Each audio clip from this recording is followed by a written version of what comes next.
tous et bienvenue à toi mon communicateur du cœur. Aujourd'hui j'avais envie de te faire une vidéo sur la façon d'exprimer un besoin, peut-être aussi la façon d'exprimer une frustration, un mécontentement, en tout cas de pouvoir s'adresser à son interlocuteur, que ce soit un conjoint, un ami, un boss, de façon assertive, d'accord, c'est-à-dire exprimer son mécontentement et son besoin. C'est vrai que la plupart du temps on a tendance à rendre l'autre responsable.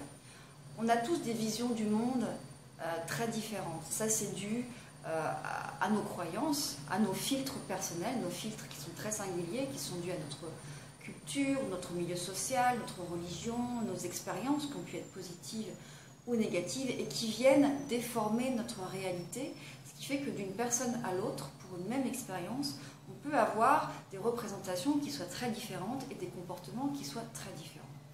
Alors, c'est vrai qu'en couple, par exemple, je prends le couple parce que c'est un terrain d'observation et un terrain de jeu qui est juste incroyable. On a beaucoup de jeux psychologiques parce que les gens ne se comprennent pas, ils ont des besoins différents et vont avoir tendance à utiliser le « tu » pour rendre l'autre responsable. Tu n'as pas fait ça, tu as encore fait ça, tu as fait ceci, tu as fait cela, il y a la vaisselle qui traîne, tu l'as pas fait, tu devais la faire, tu devais faire les plaintes, elles n'ont pas été faites, blablabla. Bla. Je pense qu'on a une source d'information, de documentation qui est exceptionnelle avec le couple et moi je m'amuse souvent à regarder les jeux psychologiques des conjoints en fait, parce que c'est assez drôle.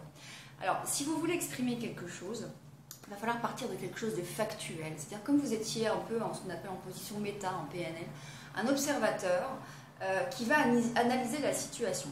Alors, on va prendre un exemple concret. Je pense que c'est un exemple que j'ai déjà pris dans une vidéo précédente, mais il me parle en plus, donc c'est bien.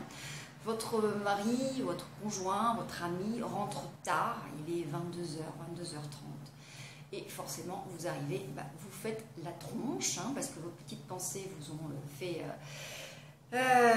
imaginez plein de choses qui sont forcément pas la réalité, parce qu'avec vos filtres personnels, vos croyances, vous avez déformé la réalité. À ce moment-là, vous allez peut-être rentrer en fuite, donc vous allez vous barrer, ou en repli, vous allez rien dire, faire la tronche, ou vous allez attaquer. D'accord ? Il y a une façon beaucoup plus constructive d'adresser un reproche, ou en tout cas d'adresser vos besoins, c'est de partir sur quelque chose de factuel, et d'utiliser le « je ».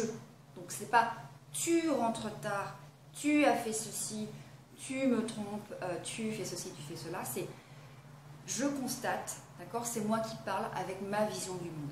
Alors, 4 points clés. La première chose, on part sur quelque chose de factuel. Donc, on observe. Quand tu rentres tard le soir, donc c'est assez factuel, j'observe ce qui s'est passé, je ne juge pas, je suis vraiment dans l'analyse des faits. Quand tu rentres tard le soir, je me sens pas respectée. Alors si vous avez bien noté, j'ai utilisé le « je ». Je n'ai pas dit « tu ne me respectes pas ». Je ne me sens pas respectée. Et là, j'ai annoncé mon émotion. D'accord ? J'ai annoncé ce que je ressentais à ce moment-là. Troisième phase, on va exprimer son besoin. J'ai besoin que tu me respectes et que tu passes plus de temps avec moi. Là, vous voyez, j'ai vraiment exprimé mes besoins et c'est totalement cohérent avec les vidéos que je vous ai faites auparavant qui parlaient des valeurs, des domaines de vie et des besoins et des objectifs. Et la quatrième étape, une fois qu'on a exprimé son besoin, c'est de dire ce qu'on attend. Qu'est-ce qu'on va mettre en action. J'aimerais bien qu'à l'avenir, tu puisses au moins me prévenir quand tu rentres tard ou que tu essaies de rentrer plus tôt le soir. Voilà, c'est une façon vraiment assez simple d'exprimer ses besoins, d'exprimer son mécontentement quand on a une vision du monde qui est différente de celle de son conjoint, qui lui peut-être ne se rend pas compte du mal qu'il peut vous faire, ou peut-être que finalement, lui, il a juste travaillé plus tard parce qu'il avait beaucoup de travail. Alors là, c'est une question de valeur. Peut-être que sa valeur à lui, c'est l'argent, peut-être que sa valeur à lui, c'est la reconnaissance avant la famille. Dans ce cas-là, il va peut-être falloir en discuter avec lui et rééquilibrer.